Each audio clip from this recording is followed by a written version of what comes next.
Unang sisid na kapana. Ito may nakita akong sa bumahaling isda. Parang nagtatago siya sa mga damuhan.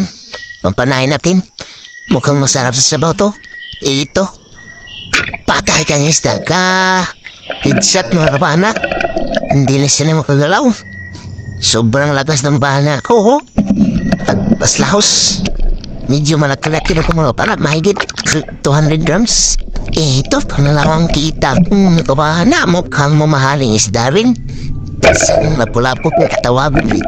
Siyempre, parang gumalabad siya. Medyo maputik yung dagat kasi nasa babaw lang. Gusto na po. Sige, pira-pira. Ito, pangurilig. Wow! Ang laki na. Parang ang sarap sa sabaw to. Sipag at talaga para magkawalan tayo mga pana.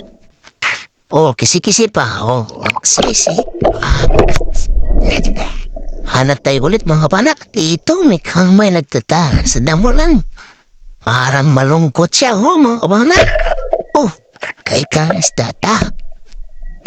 May itim sa kanyang katawan. Siguro pangalan ito, itiman. At ito, bayat po, tawagin dito sa amin. Hindi ito makakain mga kapana, medyo maliit pa. Hanap tayo ulit. Dito may kalimasa akong nakita. Mukhang lakas niya. Ganyan lang natin, mukhang masarap ulamin to. Kasi, sandiyan po natin. Natatakot ako, magkakagatin ako. Sige, tandaan lang natin mga kapana. Wow, ang laki niya. Hindi nalugi mga kapanat. At ito may nakita kong nakasanda sa bato. Isang gising fish. Masarap to. Ako na yung patay ka. Huling-huli mga sarap sa daing to. Siyempre masarap. At pagkatapos na nakita kung parang bato lang. Ito, isang masarap kong ulamin. Masarap sa pinirito to mga kapanat. Ang taba to, papanahin natin, ulohin natin. Patay ka ng isa. Ito, akala niya hindi talaga siya makikita. Ito, headshot niya, parang patay na. Hindi na magagalaw. Ito ba naman nakamaan sa ulo? Siguradong patay ka talaga. Ito.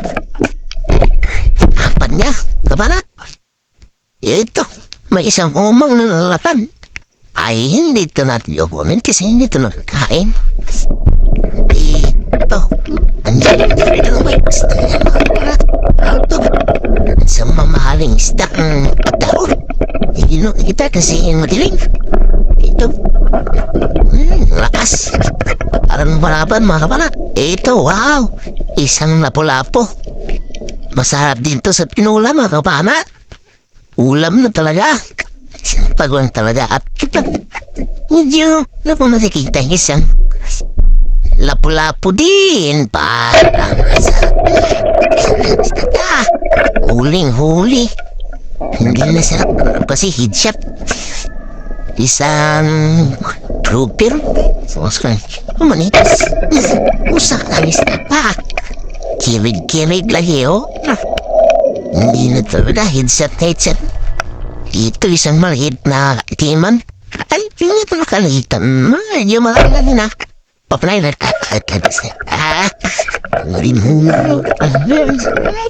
may kasama na yung dangit. At ito, may isang pusipus. Ang lakas ng panak. Sa sobrang lakas pa. Ito. Wow. Medyo malaki na to. Sarap na sa ulam to. Ito. Isang asit at tagun. Huli-huli ka. Masarap sa tinila to mga panak. Danggit. Pwede rin to sa rito. Sarap. Pwede rin lahin. Gusto nyo? Ganda talaga sa paksa to. Ito, may isang ipusipus din. Natutulog. Ang sarap na. Bigyan natin kasamang damit. Medyo malaki na to, mga bana. Sarap pa, pwede na to sa ulam, mga bana. Hindi na lugi. Para may pagkain na ulam. Dito, titi, sabi ng kaibigan ko masarap daw to. Nung buhay pa siya. Huwag natin kunin. Ito, may isang klaseng pugita. Hindi masarap sa ulam to. At malaki-laki na rin. Pwede na talaga siyang lagyan ng bihon. Sarap ng pugita pag tinagyan ng bihon. Ito, wow! Pwede mga salat ka na lahat. Pwede rin sa kiniluto. Ang sarap ko na ulit. Dito, may nakita akong sa klaseng bang to. Huli ka agad. Wala nang ganito-linto pa. Ay, masarap sa tinola din to, mga kabana. Medyo maingay kasi maalong. Dito, pugita pa rin. Wow, daming pugita sa spot na ito.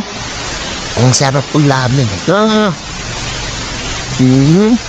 Sarap siya. Dahil wala na akong makita, ito na lang ang aking pinana. Isang malaking botilya.